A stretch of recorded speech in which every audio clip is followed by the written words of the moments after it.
restaurando a nossa identidade. Para isso nós vamos ver, no princípio, não era assim. Vamos ver o livro de Gênesis, capítulo 1, verso 26.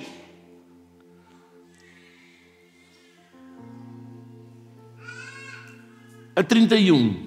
E disse Deus: façamos o homem à nossa imagem, conforme a nossa semelhança, e domine sobre os peixes do mar e sobre as aves dos céus, e sobre o gado e sobre toda a terra, e sobre todo o réptil que se move sobre a terra.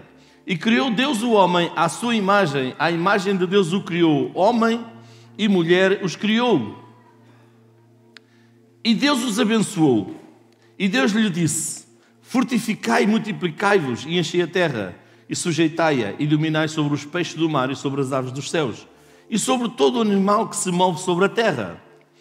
E disse-lhes: eis que vos tenho dado toda a erva que dê semente, que está sobre a face de toda a terra, e toda a árvore em que há fruto, que dê semente, ser-vos-á para mantimento. E todo o animal da terra, e toda a ave dos céus, e todo o réptil da terra, em que há alma vivente, toda a erva verde será para mantimento. E assim foi. E viu Deus tudo quanto tinha feito, e eis que era muito bom, e foi a tarde e a manhã do dia sexto. Diga comigo: e viu Deus que tudo quanto tinha feito era bom. Se tudo aquilo que Ele fez era bom, também tudo aquilo que Ele fez é bom, também o homem foi criado bom. Sabe, no princípio, o homem não experimentou nenhum conflito em sua identidade. Foi criado para sujeitar a criação, para dominar, para governar. Ações eram atributos de Deus, agora compartilhadas com o homem. Tanto que nós podemos ver que Deus deu domínio ao homem sobre tudo.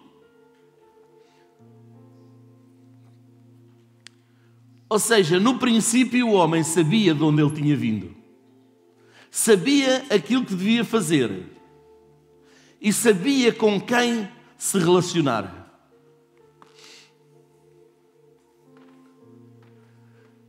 Deus viu que o homem estava só, fez-lhe uma adjutora. Mas ele também tinha uma pessoa para se relacionar, que era Deus. Ou seja, ele sabia da presença de quem devia andar. No livro de Gênesis, no capítulo 3, no verso 8, diz assim: e ouviram a voz do Senhor Deus, que passeava no jardim pela viração do dia. Ou seja, o homem foi criado para andar na presença de Deus,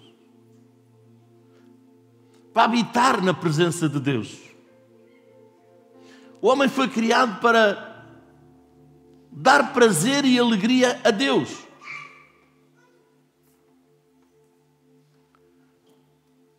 Ele afirmou no versículo 31 do capítulo 1 de Gênesis, depois de tê-lo criado, e viu Deus que tudo era bom, então também viu que o homem era bom.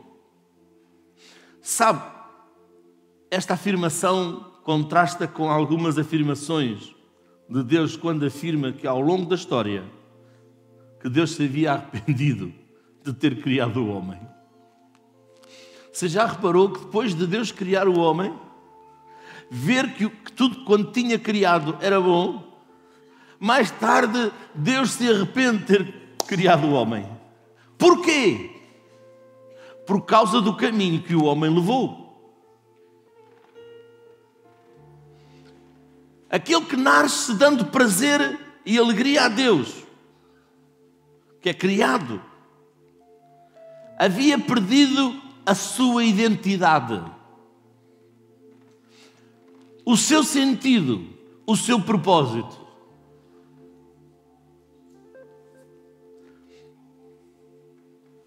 Sabe, todos nós, mesmo que em níveis diferentes, experimentamos e vivemos esta situação, sentindo o que é ser algo que ainda está em desacordo com a nossa origem.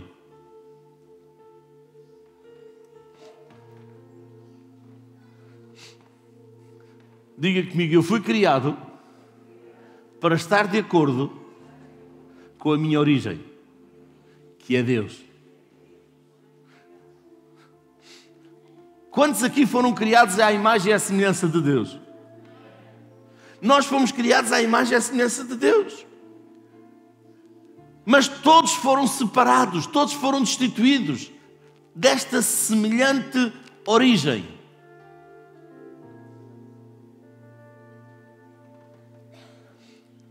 E agora o homem precisa de buscar, todos precisam de buscar restauração. Descobrindo quem os criou.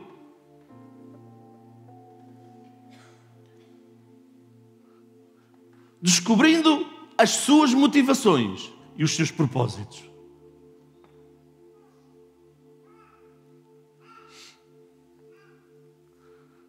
Diga comigo, eu vou descobrir as minhas motivações e os meus propósitos diante de Deus.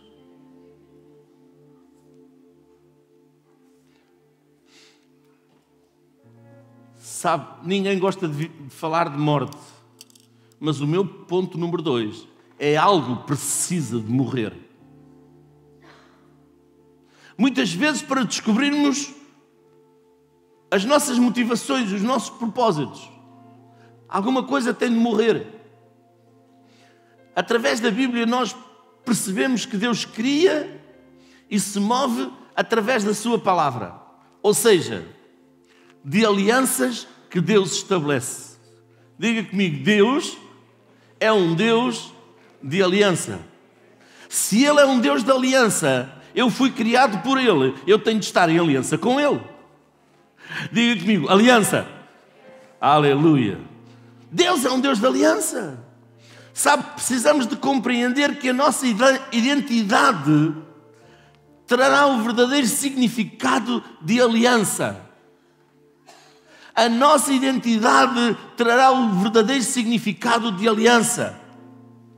A compreensão de que toda a aliança nos tornará dispostos a padecer o que for preciso para que o propósito seja alcançado. Oh, pastor, não me falem em padecer e em sacrifício. Eu quero lhe dizer que todos os homens de Deus, Paulo, Pedro, eles fizeram sacrifício. Eles passaram por sacrifício. Sabe, o fim de tudo é a glória de Deus. Ou seja, a satisfação divina de Deus na nossa vida. Que Deus se satisfaça com aquilo que nós fazemos. Que Deus se satisfaça como nós o servimos. E aquilo que Deus mais se satisfaz é que nós andemos na sua presença. É que nós desfrutemos da sua presença.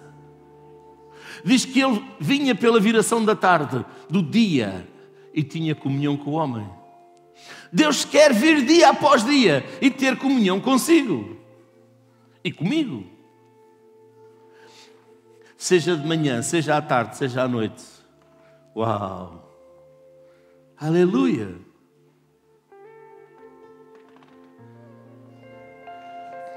Glória a Deus. Por isso, quando o homem se corrompeu, Deus preparou algo através do Velho Testamento, buscando compreensão da criação do que um dia podia acontecer. A maior manifestação da paternidade de Deus foi a restauração do homem de novo a Deus. Sabe, a entrega do seu único Filho Jesus Cristo foi a maior manifestação da paternidade de Deus. Sabe como Deus se move por meio de alianças. Seu filho, o qual não tem conflitos em sua identidade, esteve em todo o tempo disposto a padecer para que a meta fosse alcançada.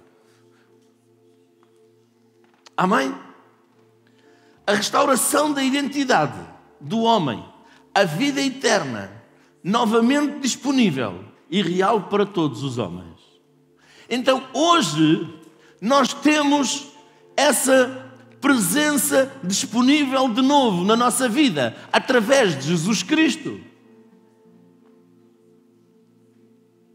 Diz lá, mas a todos quantos o receberam, deu-lhes o poder de serem feitos filhos, de terem a paternidade, a identidade do princípio nas suas vidas.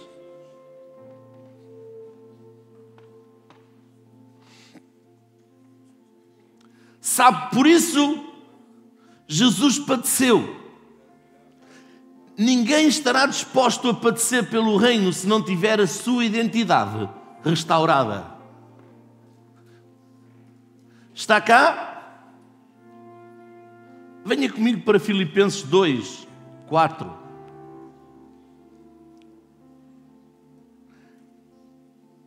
Diz, não atente cada um para o que é propriamente seu, mas cada qual também para o que é dos outros. De sorte que haja em vós o mesmo sentimento que houve também em Cristo Jesus. Que sendo em forma de Deus, não teve por usurpação ser igual a Deus, mas esvaziou-se a si mesmo, tomando a forma de servo, fazendo-se semelhante aos homens. E achado na forma de homem, humilhou-se a si mesmo, sendo obediente até à morte, e morte de cruz. Sabe-se, se aquilo que precisa morrer de facto for sacrificado, os homens do reino não atentarão mais propriamente para aquilo que é seu, mas para aquilo que é de Deus.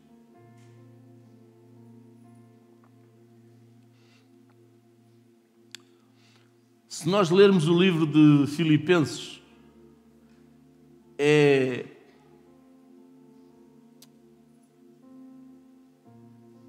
nos mostra o esvaziamento de cada um de nós e o maior esvaziamento de Cristo na sua vida. O processo da restauração da nossa identidade dependerá da passagem, ou seja, da nossa passagem, da passagem de cada um de nós.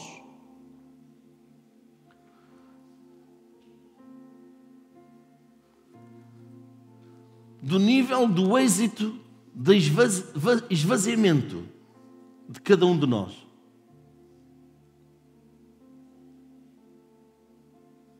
Vazios de nós mesmos, cheios de Deus.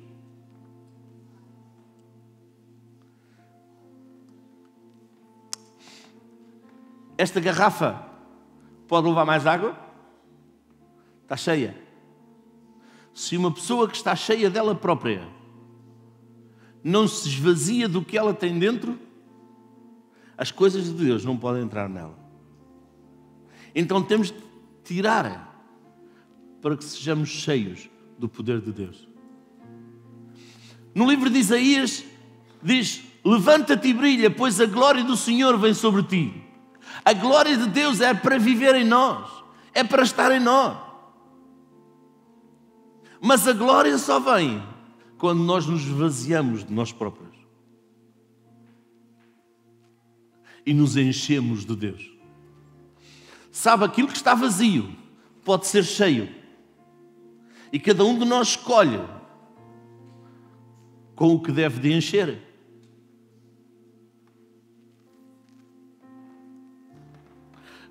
Quem se quer encher da glória de Deus?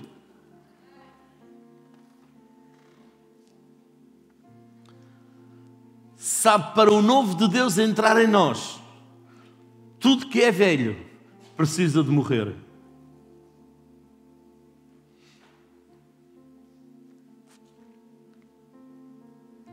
Os velhos pensamentos, as velhas maneiras, tudo. A velha maneira de pensar, a velha maneira de agir, a velha maneira de andar.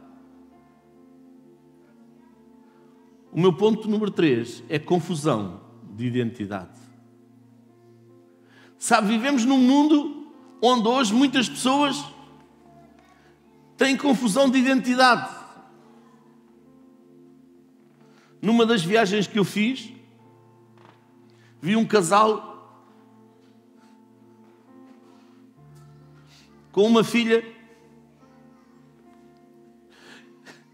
e levavam a filha por uma trela, como se leva um cão. E você diz: pastor, quais os pais que fazem isso?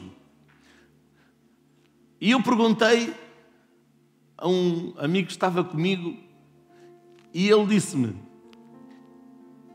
esta moça viaja assim porque ela acredita que ela é um cão. Então os pais acreditam também com ela. Então eles andam com ela como ela fosse um cão. Este mundo está cheio de confusão de identidade de quem são. Homens que dizem que são mulheres, mulheres que dizem que são homens, alguns que dizem que são gatos, outros que dizem que são cães. Porque tem falta de identidade.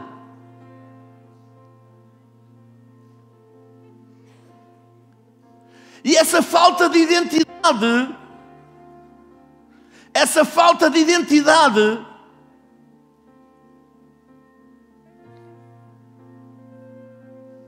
leva as pessoas a ficarem embaralhadas, com uma grande confusão na cabeça delas.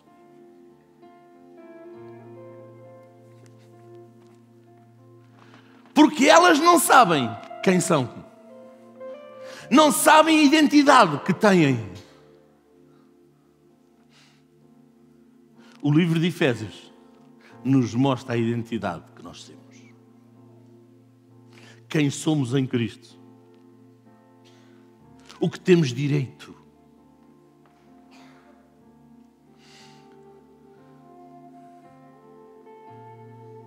Sabe,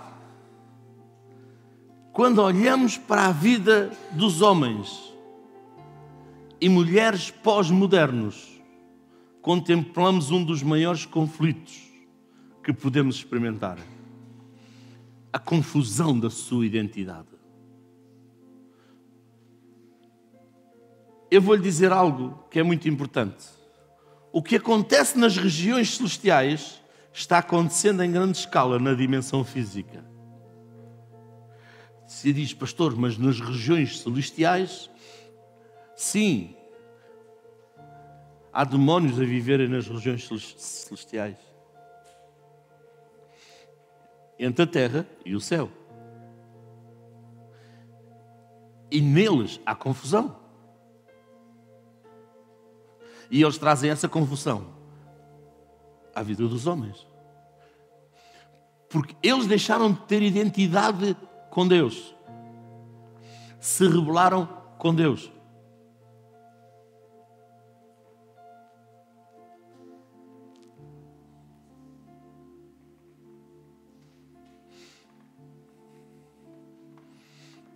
E essa confusão está a chegar aos homens há muito tempo, que não têm identidade com Cristo, que não sabem quem são.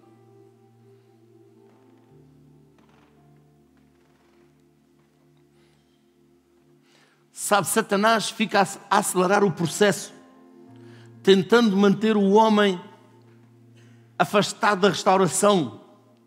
Ele busca destruir o homem cada vez mais.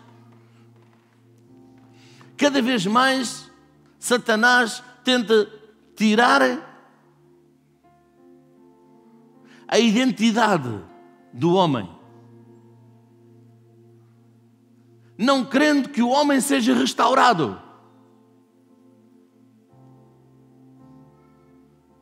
à presença de Deus, à identidade com Deus.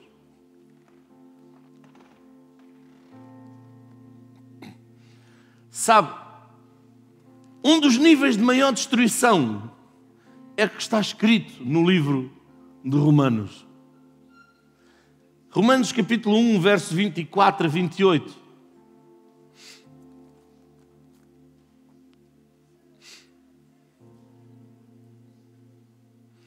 Por isso também Deus os entregou às concupiscências de seus corações, à imundícia, para desonrarem seus corpos entre si. Pois mudaram a verdade de Deus em mentira e honraram e serviram mais a criatura do que o Criador, que é bendito eternamente. Por isso Deus os abandonou às paixões infames, porque até as suas mulheres mudaram o uso natural no contrário à natureza. E semelhantemente também os homens, deixando o uso natural da mulher, se inflamaram na sua sensualidade, uns para com os outros, homens com homens, cometendo tropeça e recebendo em si mesmos a recompensa que convinha ao seu erro. E como eles não se importaram de ter conhecimento de Deus, diga comigo, não se importaram de ter conhecimento de Deus. Eles têm o conhecimento de Deus, mas não se importam.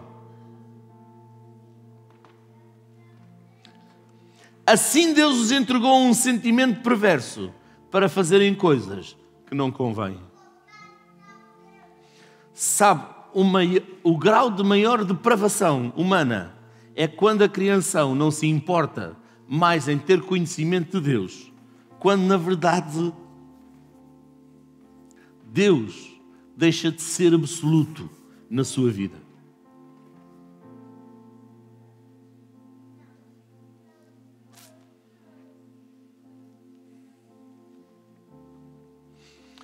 Sabe, neste estágio de confusão, o homem não sabe mais de onde vem, o que deve fazer, nem para onde está a ir.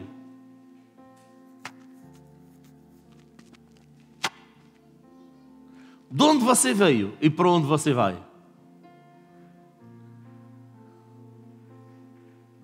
Ah, pastor, eu vim de casa e estou à espera de voltar para casa.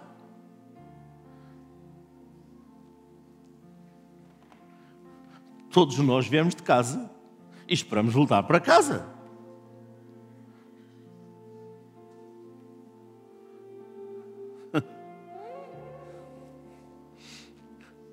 Todos nós viemos de Deus e eu espero voltar para Deus. Mas se eu não tenho identidade espiritual, se não tenho paternidade, como eu vou voltar para Deus?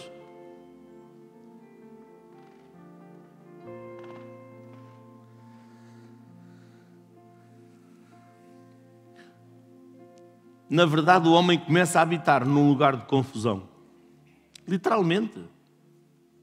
Começa a habitar num lugar de confusão. Foi por isso, para tirar-nos desse lugar de confusão, de abrir uma única porta, que Jesus Cristo é a porta, Jesus Cristo é o caminho, Jesus Cristo é a vida. Há uma nova possibilidade. E essa possibilidade é em Jesus Cristo. Aquele que tinha a excelência da paternidade, aquele que tinha a excelência da identidade, aquele que decide se entregar por si mesmo, esvaziando-se e morrer numa cruz.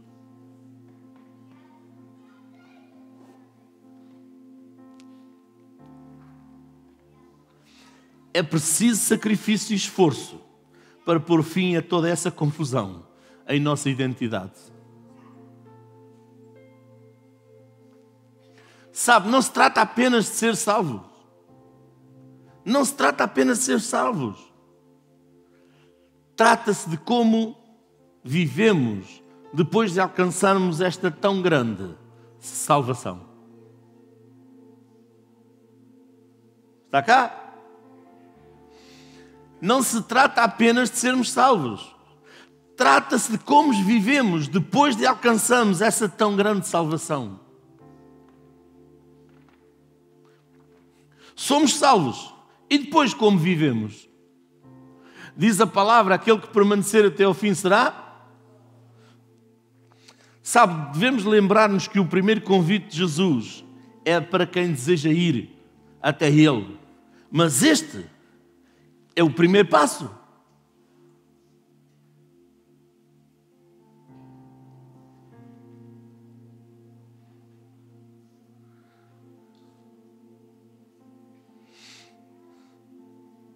não vir estátua. Não fico no primeiro passo. Já sou salvo. Não. Avance, caminhe, vivendo com Cristo, andando com Cristo.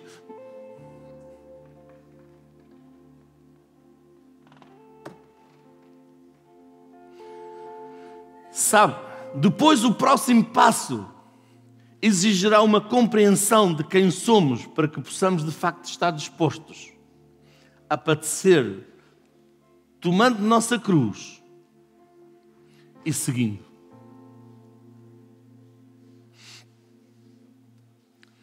Sabe, ninguém que esteja confuso em sua identidade estará disposto a tomar a sua cruz.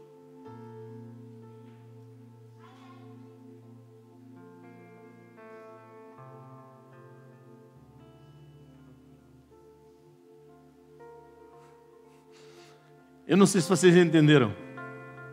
Ninguém que está confuso em sua identidade está disposto a tomar a sua cruz. Lucas 9, 23 e 25.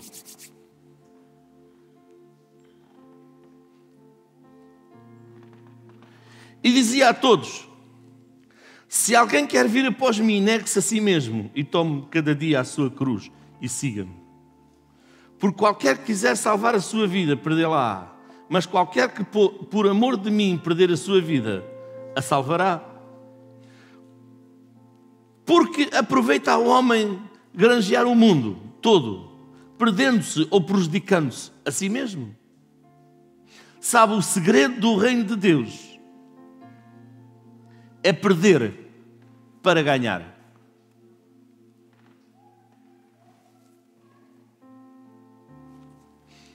O segredo do reino de Deus é perder para ganhar. Sabe, se não estivermos dispostos a perder, também não iremos ganhar.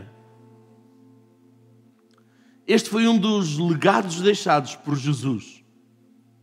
Esta disposição sobrenatural que o mundo não conhece, não entende. Na verdade, é literalmente louca para aqueles que parecem.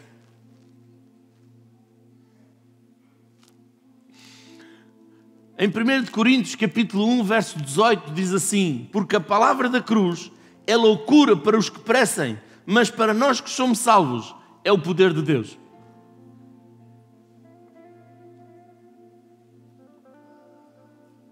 Então agora eu quero lhe falar da identidade restaurada.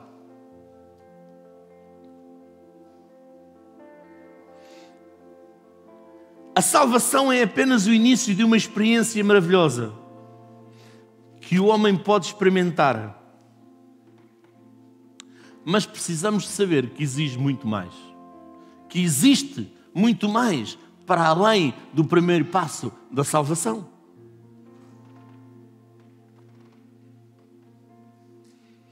Deus, na verdade, deseja restaurar aquilo que foi destruído com a queda.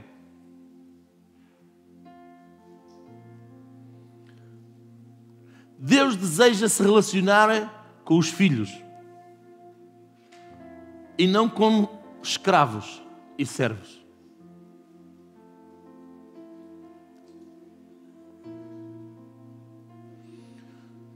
O problema é quando não temos a nossa identidade restaurada. Não sabemos se somos escravos, se somos servos. Não sabemos se somos filhos, se somos escravos, se somos servos. Porque a nossa identidade não está restaurada. E eu vou-vos dizer algo. Nestes últimos dias, o inimigo tem levantado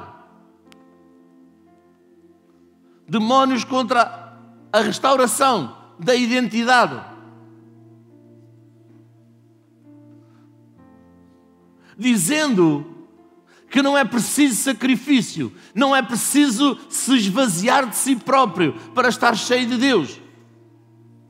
Eu quero lhe dizer, as mentiras do inimigo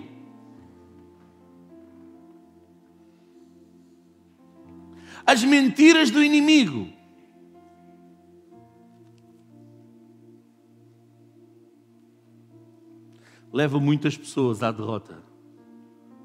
Mas a verdade de Deus nos leva à vitória.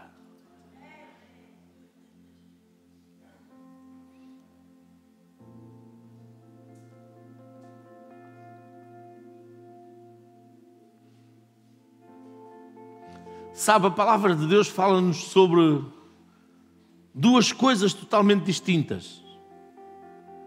Uma delas é sobre a identidade do homem, que deve ser de filho. E outra, tratando das ações e motivações, se movendo em favor do outro, como servo e como escravo. Sabe, só os filhos poderão agir como servos, sem que isso afete a sua identidade.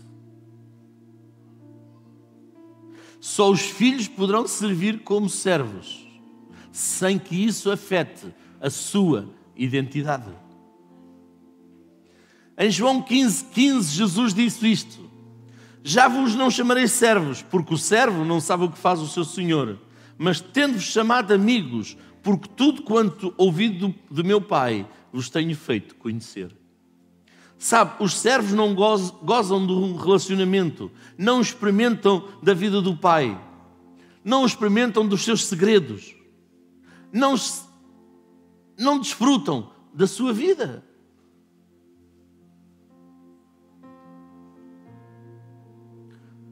Deus deseja se relacionar com os seus filhos e que estes se movam no mundo como servos, não considerando o que é propriamente seu, visto que o que é deles está reservado em Deus nas regiões celestiais.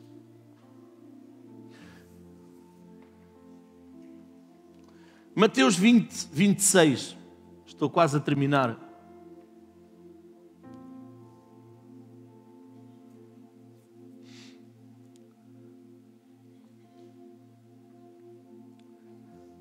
Não será assim entre vós, mas todo aquele que quiser entre vós fazer-se grande, seja vosso serviçal. E qualquer que entre vós quiser ser o primeiro, seja vosso servo. Bem como o Filho do Homem não veio para ser servido, mas para servir e para dar a sua vida em resgate de muitos.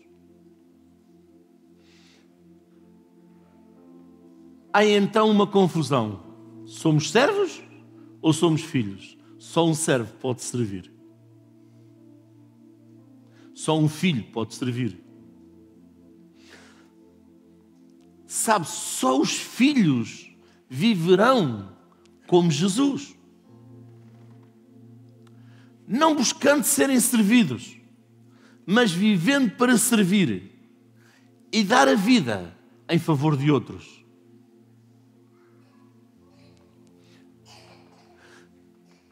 Eu vou-lhe dizer algo. Estamos a chegar aos últimos dias.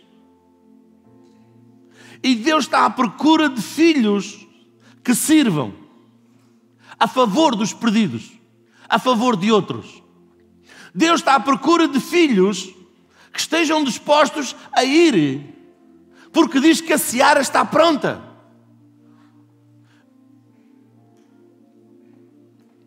Então é preciso ceifar, é preciso colher, mas é preciso homens e mulheres que sejam filhos, que tenham identidade, que saibam quem são e que vão e colham servindo.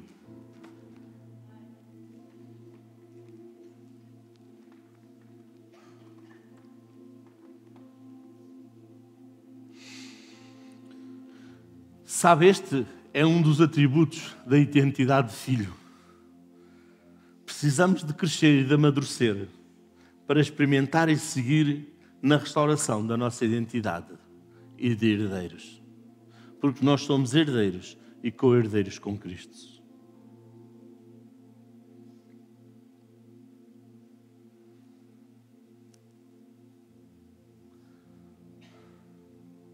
Sabe, só um verdadeiro filho pode tomar uma decisão.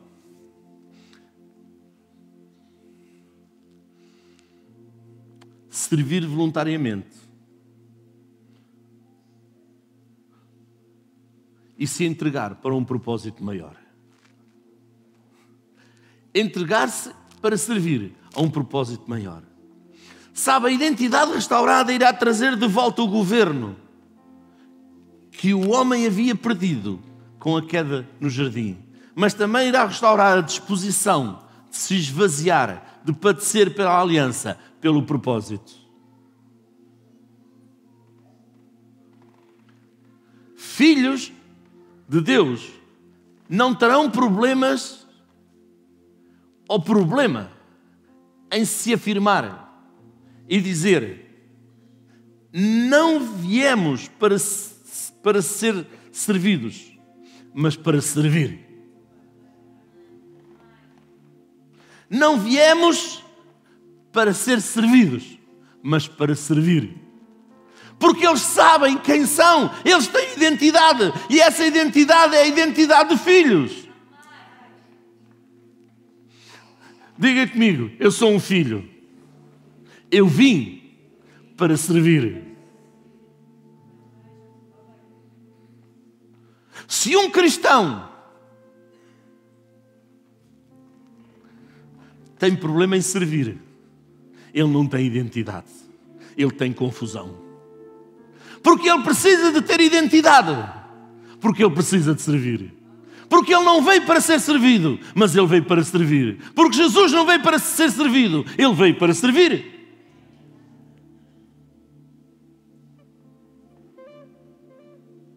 Só a altivez, só o orgulho faz com que o homem não sirva, mas queira ser servido. Por isso, Jesus se esvaziou de si mesmo. E a glória de Deus veio sobre ele. E ele nos resgatou. Foi fácil? Não foi fácil.